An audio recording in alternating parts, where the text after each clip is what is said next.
Okay, so what do we do in an earthquake?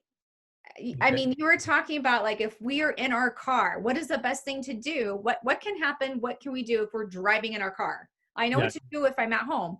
I don't know what to do if I'm out and about. What can I do? that's awesome. The funny thing is, a lot of people driving, and I've been in earthquakes several times, growing up in California and recently here in Utah. But Hmm. it's interesting because a lot of times when with a car, it jolts, and you're like wondering who just hit me or what just happened, right? And then you see other people pulling over. Well, pull over, right?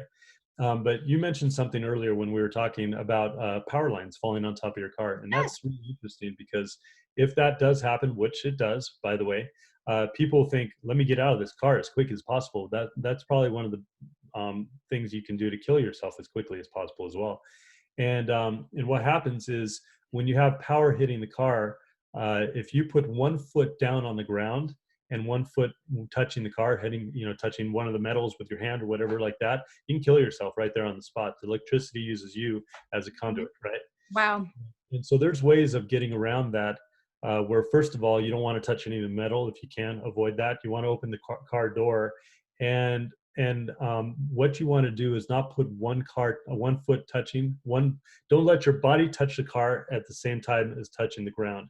So what I tell people to do is open the car door, and you're going to jump out at one time, hitting both feet on the ground together, the feet together, not apart, but together. And I showed this in my course, just little tiny tips like this, so that when you hit the ground, if there's any electricity going through the ground at all, it'll go right through one leg and down the other leg. So put the legs together. And by the way, it can go through rubber soles. It can go through tires. So don't underchange electricity. But what you're going to do from there, just like a rabbit, is you're going to keep hopping until you're about 35 feet away or so. And then you're going to separate your legs just a tiny bit. And if you start feeling tingling in your legs, put them back together as quick as possible and keep hopping, right?